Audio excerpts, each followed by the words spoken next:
اسلم شہر لاہور ریل گاڑی اپنی منزل کی جانب تیزی سے رواں دواں تھی۔ سخت سردی کی وجہ سے مسافر تمام کھڑکیاں اور دروازے بند رکھے تھے۔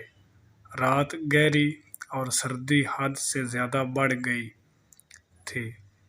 عرفان اس سرد رات میں اپنے خیالات میں الجھا ہوا منزل مقصود کی جانب گامزن تھا۔ آج اسے راہ راہ کر اپنی بوڑھی ماں کا خیال آ رہا تھا، جسے وہ روتا ہوا چھوڑ کر کام کی تلاش میں دوسرے شہر جا رہا تھا۔ عرفان ایک شریف خاندان کے چشم و چراغ تھا۔ اس کا باپ ایک فیکٹری میں ملازم تھا۔ زندگی ہنسی خوشی بسر ہو رہی تھی، لیکن خدا کو کچھ اور ہی منظور تھا۔ ایک دن عرفان اسکول سے واپس گھر آیا تو گھر پر ایک بری خبر اس کی منتظر تھی۔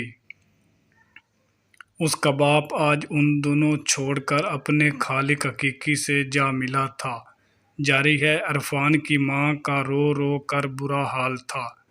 خود عرفان کی حالت بھی ماں سے مختلف نہ تھی۔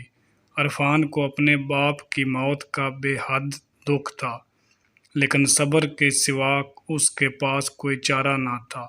باپ کی موت کے بعد عرفان کے گھر کے حالات بھی خراب ہو گئے تھے، کیونکہ جب کوئی کمانے والا ہی نہ ہو تو گھر کا خرچ کیسے چلے گا۔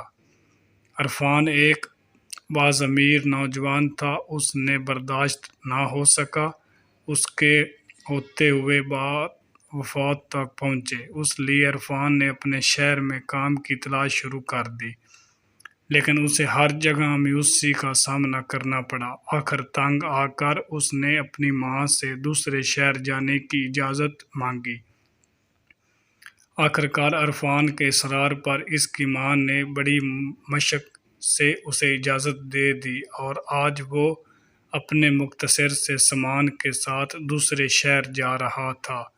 ٹکٹ دکھاؤ، ٹکٹ چیک کر کی کرکھٹ آواز نے اس کے خیال کا تسلسل توڑ دیا۔ عرفان نے فوراً ٹکٹ چیک کر کے اپنا ٹکٹ دکھایا۔ ٹکٹ چیک کر کے ٹکٹ دیکھ کر عرفان کو واپس کر دیا اور آگے بڑھ گیا۔ عرفان نے گھڑی میں وقت دیکھا، رات کے 3 بج رہے تھے۔ کچھ دیر بعد اس کا اسٹیشن آ گیا اور عرفان اپنا سامان لے کر اسٹیشن پر اتر گیا۔ اسٹیشن پر اترتے ہی اسے ہوا کہ ایک تیر چونکا لگا، جس سے اس کا جسم کانپ کر رہ گیا۔ رات ابھی کافی باقی تھی، اس لیے عرفان نے سوچا کہ صبح ہوتے تک اسٹیشن پر ہی سو جائے۔ ابھی وہ سونے کے لیے مناسب جگہ تلاش کر ہی رہا تھا کہ اچانک اس کی نظر ایک پرس پر پڑی۔ عرفان نے فوراً وہ پرس اٹھا لیا اور اس کھول کر دیکھا۔ اس کے اندر بہت سے روپیے تھے۔ عرفان نے جب تمام پیسے پرس سے نکال لیے تو پرس کے اندر سے ایک شناختی کارڈ بھی ملا۔ عرفان نے شناختی کارڈ پر ایڈریس دیکھا تو وہ قریبی شہر کا تھا۔ عرفان نے اپنے دل میں پکا ارادہ کر لیا کہ وہ یہ پیسے اس کے مالک تک پہنچائے گا۔ کچھ دیر بعد اس شہر کو جانے والی گاڑی آ گئی۔ عرفان اس گاڑی پر سوار ہو گیا۔ بہت جلد اس شہر کا اسٹیشن آ گیا۔ عرفان گاڑی سے اترا اور مکان تلاش کرنے لگا۔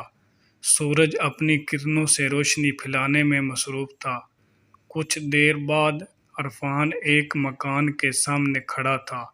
مکان ایک بہترین طرز پر تعمیر کیا گیا تھا۔ عرفان نے کال بیل بجائی۔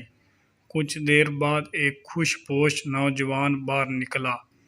عرفان نے آگے بڑھ کر اس سے ہاتھ ملایا اور جیب سے شناختی کارڈ نکال کر دکھایا۔ شناختی کارڈ پر اس شخص کی تصویر لگی ہوئی تھی۔ عرفان نے ساری صورتحال اسے بتائی اور اس کے پیسے شناختی کارڈ واپس کر دیا۔ وہ شخص عرفان کی ایمانداری سے بہت متاثر ہوا۔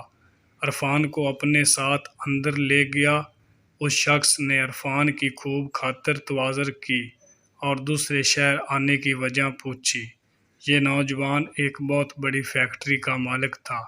عرفان نے اسے بتایا کہ وہ دوسرے شہر نوکری کی تلاش میں آیا ہے۔ اس شخص نے عرفان کی ایمانداری کو دیکھتے ہوئے فوراً اپنی فیکٹری میں ملازم رکھ لیا۔ عرفان بھی بہت خوش ہوا کہ اسے اس کی ایمانداری کا پھل مل گیا ہے۔ اس کہانی سے ہمیں یہ سبق ملتا ہے کہ ہم پر چاہے کتنی ہی مصیبت کیوں نہ آ جائے، مصیبت سے کبھی گھبرانا نہیں چاہیے اور ہمیں ہمیشہ ایمانداری سے کام کرنا چاہیے۔